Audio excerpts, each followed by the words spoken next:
story time με καθηγητή που του ρίξα σφαλιάρα και μετά έβγαλα 10.000 ευρώ λόγω αυτού. Κάτσε.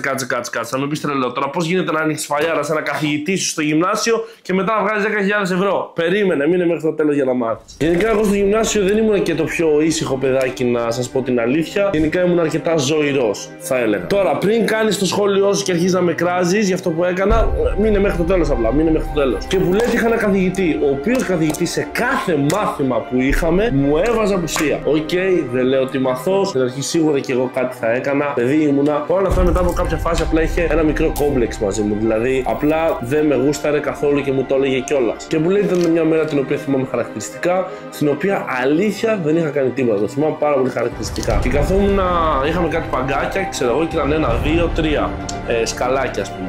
Καθόντουσαν όλοι στο δεύτερο και εγώ, ξέρω εγώ, με άλλους 3 καθόμασταν στο πάνω, στο τρίτο. Και μου βάζει απουσία επειδή καθόμουν στο τρίτο σκαλί, μόνο σε μένα. Νευριάζω εγώ, αλλά δεν κάνω κάτι. Δεν αντιδράω. Μέχρι που έρχεται η ώρα του διαλύματος και τελειώνει η ώρα. Με το που τελειώνει το διάλειμμα που λέτε, έρχονται κάποιες κοπέλες που εμένα μου άρεσαν τότε. Και πάει ο συγκεκριμένος καθηγητής, συγκεκριμένες κοπέλες, εγώ ήμουν δεύτερη γυμνασίου αυτή τρίτη, και της λέει εδώ πέρα, εκισμένο, του βάλα απουσία, καλά να πάθει. Γυρνάω, μου γυρνά το μυαλό και του ρίχνω μια σφαλιάρα. Μια μικρή σφαλιαρίτσα. Πάση μια φαπούλα. Αρχίζει να με κυνηγάει γύρω. Τέλος πάντων, μη στα πολυλογώ, η διευθύντρια δεν μου έκανε κάτι. Πέρασε το θέμα, έληξε, σταμάτησα να ασχολούμαι μαζί του. Μη στα πολυλογώ, μετά από 2 εβδομάδες, βλέπω τον συγκεκριμένο καθηγητή έξω και γενικά αυτό μου είχε πει πάρα πολύ βαριά λόγια πολλές φορές. Πας να πετύχεις, θα γίνεις λαμόγιο, το ένα το άλλο, συνέχεια μου λέγει τέτοια.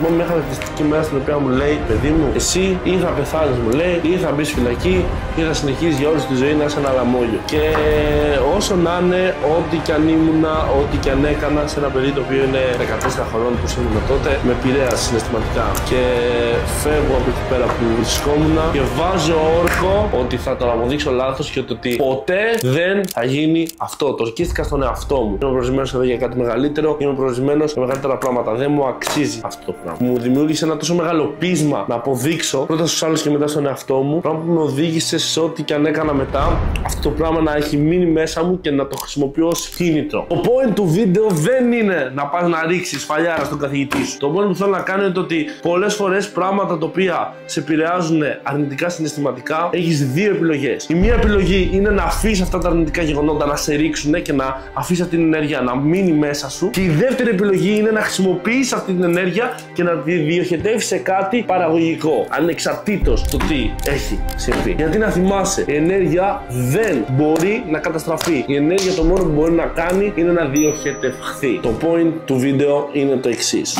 Μην δώσετε σφαλιάρα στον καθηγητή σας.